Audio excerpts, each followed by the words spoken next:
Welcome back to New to Medical Device Sales. I am your host, Jacob McLaughlin, and coming to you today on this beautiful afternoon in Scottsdale, Arizona. Excited to be coming to you guys with this episode because it is a much requested episode and something that I think is going to help a lot of you, especially if you guys are going through the interview process. So what today is going to be going over is virtual interview success, doing your interviews via Zoom.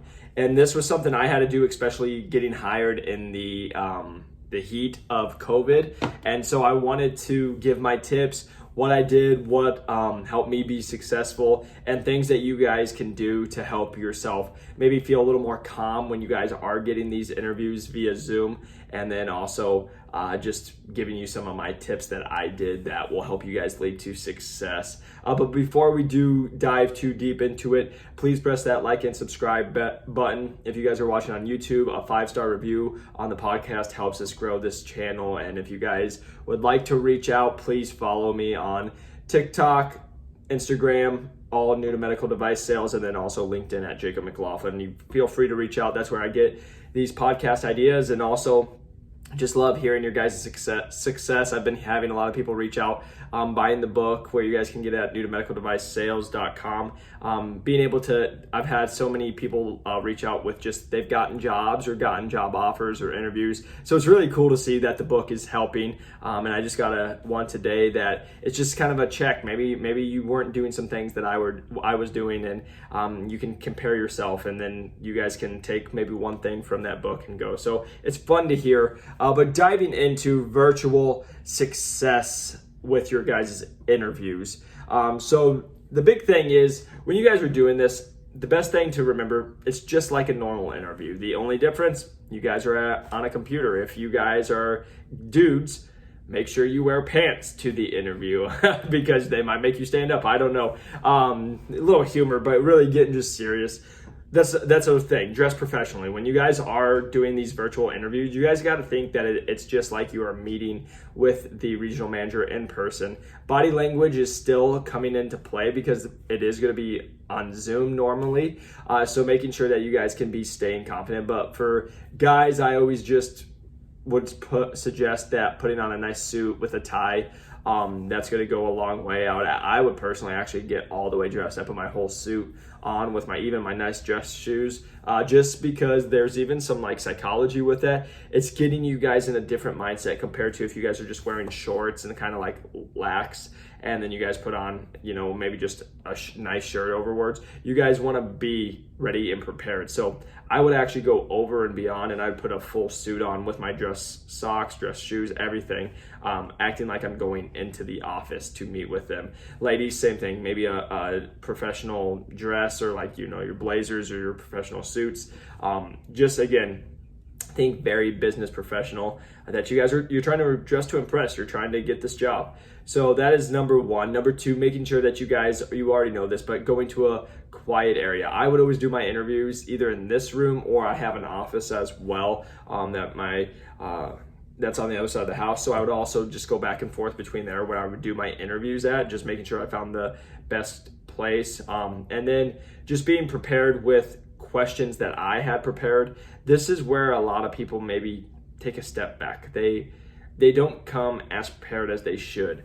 Like one of the things I got told is I had really great questions. And that was just always like the number one. I've shared it on here before, but number one question I always asked was, tell me about your top candidate or top sales rep you've ever hired, because they'll tell you exactly what they're looking for. They'll tell you who the best person is, why they're the best person, and then after you hear that story, you can now come back and say how you are just like that person, and talk about that. But just wanted to go over a couple of notes. Number one, just like any interview, show up early. And the reason this is important is it's going to let you make sure you're getting in. If you're having any Zoom problems, which I did several times, maybe I wasn't getting into the room, the address was messed up. Well, there was one time it actually took me 15 minutes to just get into the meeting. So I was early, but then I ended up being a couple minutes late. But I would have been even more late if I hadn't jumped on early. So showing up early for that interview. But another thing I will tell you, some brownie points that I got, I actually jumped on my interview about 15 minutes early, about 20 minutes early from the time, and I was just sitting there prepared, like getting ready. My manager, who I now work for, but my manager logged on. She saw that I was there and then realized, well, we still have 15 minutes. What are you doing here? And I said, I always want to be prepared. I always want to come early and make sure I'm ready. And that stuck out because she jumped off and then she jumped back on with the whole panel. And she made sure to go out of her way to tell the VP, to go tell the other managers that I had been sitting there and I was prepared, which again, just showing that crossing your T's, dotting your I's, what I always tell my listeners and everybody who reaches out to me, just doing the little things that are going to go a long way. So after you guys can show up early, and we talked about dressing professionally, that's going to go in a big part of it. Now this is where it's a little different than if you were like handing out your resume, right? So like I always talk about my business plan, and I get questions all the time. What's your business plan? First off, I go over it, the whole book. I actually put my whole entire outline of my business plan. It was like 30 some pages. Again, you guys don't need a 30 pages. You make it what you want. It's just what I did. It's a suggestion. You guys make it whatever you want. But a business plan is just, it's going into everything. So like my business plan, I forecasted and went into hospitals and doctors that I was going to be seeing. I prospected them. I already did that to show that I can do the job. I also would go into the products, what I was most excited about. I could talk about the competitor a little bit, the geography, the area that I was going in, if it was growing, what the age was there, opportunity for growth. Then also going into after talking about the product, why I wanted to work for the company, the mission statement, how it aligned with me. I would also dive into my 30, 60, 90-day plan where I would outline that. I did a brag book, which a lot of people ask what a brag book is. The brag book is just where you guys are going to put text, emails, letters of recommendations. It's exactly what it sounds. Brag book is everybody else bragging about you. So you find an email or text from a manager or a coworker or something that talks you up, great sale, great day, and you put that in. I always tell people, luckily, I had a personal training business, had over 100 Google reviews that were 5 stars.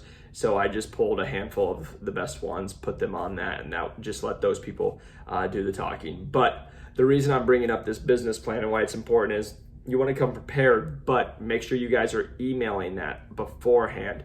So a lot of people will kind of hang on to it, and then maybe they're going to display it via Zoom and share their screen and do it. But what happens if something goes wrong? Or also, when you email it early, it allows them to go through it, and maybe they'll pick up on some things before, and then they can ask you about that and maybe give them more detail. So I always emailed my business plan. If my interview was at 11 o'clock, I woke up at like 7 or 8 and I would send it over because it was a big file. So I just wanted to make sure, and I would send it to everybody that I was going to be interviewing with that day. And then I would just have them pull it up as well when I would get onto my interview. And then going into the next little part of that is just the confidence. You guys got to be confident. You got to be stern. And I always tell people, I joke around, I laugh. These interviews are tough. They're not easy. And that they're designed that way because it just being out in the field, like when I'm having talks, and like not all doctors are easy to talk to. Not all personnel are easy to talk to in the hospital. So you have to be able to roll with the punches. And I joke around with everybody. My final interview was like getting punched in the face for an hour. It was a boxing match because they're just going to go and tear your stuff apart and make you come back. And I'll be real, like you guys already know, I landed a territory manager position with no sales experience. So that's why they went extra hard on me, because normally I would have been coming in as an associate. It probably wouldn't have been as much pressure. But since I was coming in and taking over a territory and had to perform, they wanted to make sure they were hiring the right person. So I always joke around and say my final interview was like getting punched in the face for an hour, and I just had to keep getting up, smiling, and firing back, which I got feedback and said I did a good job at, which luckily it all worked out, got the job. But being confident the whole time, knowing your numbers, knowing what you're talking about, everything that you have listed on your resume, you need to know exactly. They're gonna dive into it.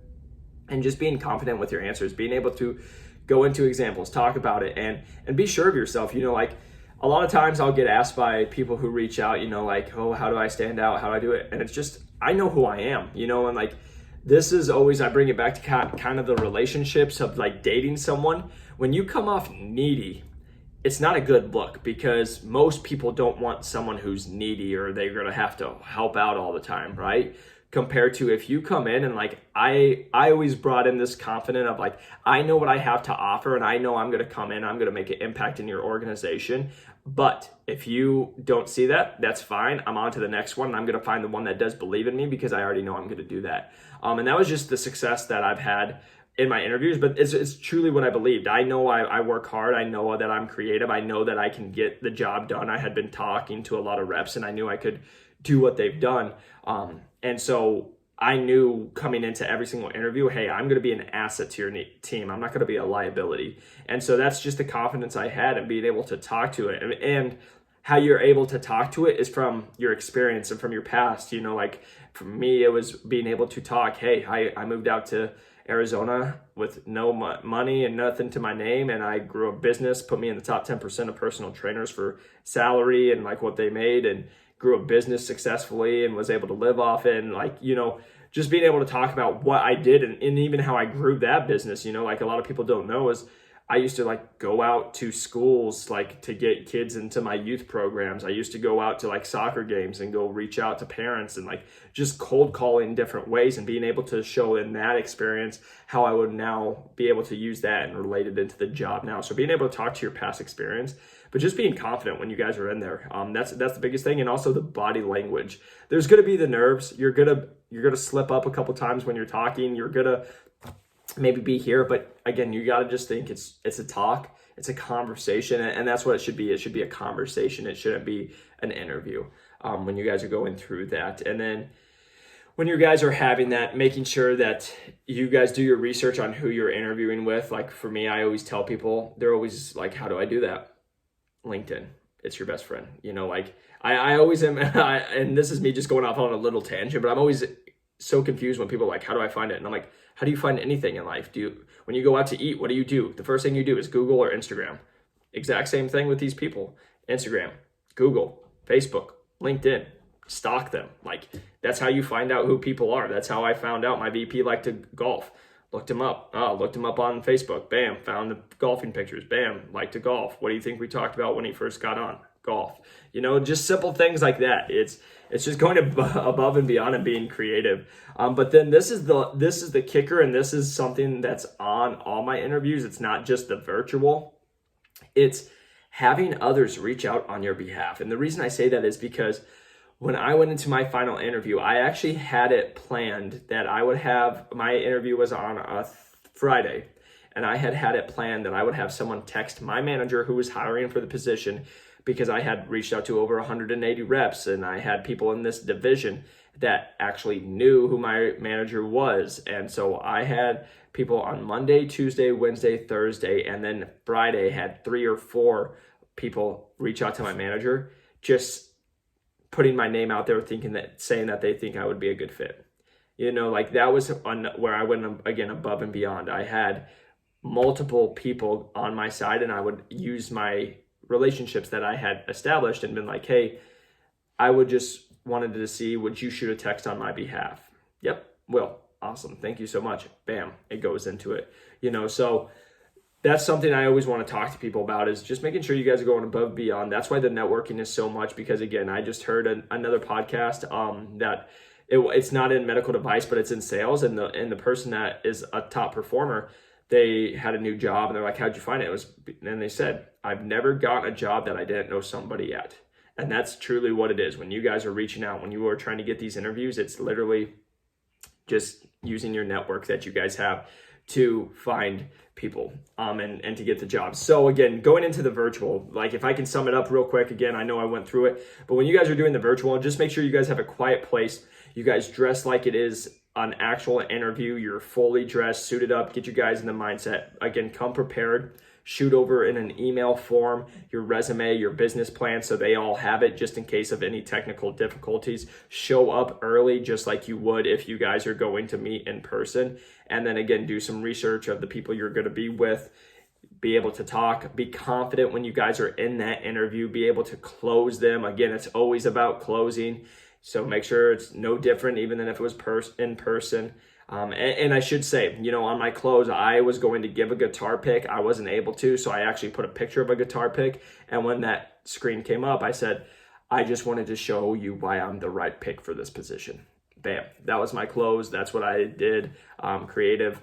But that's something, being able to use the digital form, I was still able to use it on that close. And then making sure that, again, afterwards, you guys follow up, shoot emails, say thank you, show the interest, and show why you would be the best candidate for it. But again, that's my advice to you guys. This is a question I got asked a lot, and I want to make a video for you.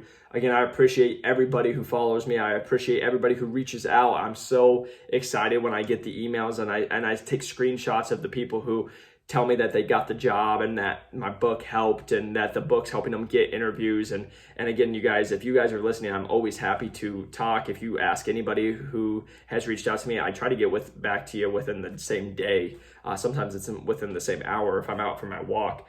I just try to, I want to be here without you guys, and I just want to help as many people as I can. So please feel free to reach out, whether that is, again, Instagram at New to Medical Device Sales, TikTok, same thing. Otherwise, you guys can find me on LinkedIn at Jacob McLaughlin, and you guys can just find me. If you guys are interested in that ebook, you can go to newtomedicaldevicesales.com. Again, grab that ebook where it goes into how I got 4 job offers from top 30 medical device sales companies, going into detail of, messages I sent exactly. You can copy and paste it and put your own version on. My whole business plan that, again, worked very well. And so you guys, again, go see it, take what you want and what you don't want. Going into the Excel sheet and just doing everything that I did, I put it in a book form so you guys can see it, can visually see it, and you can legit take it from me and put it for your own story. So if you guys want to see that, again, newtomedicaldevicesales.com. But before I log off, please press that like and subscribe button one more time. YouTube, I appreciate you guys. If you guys are listening on the podcast, 5 stars helps us grow this podcast. And again, if there's anything else or any subjects you guys would like to hear about, please reach out and let me know. Otherwise, I hope you guys have a great rest of your week, and I will see you on the next one. Peace.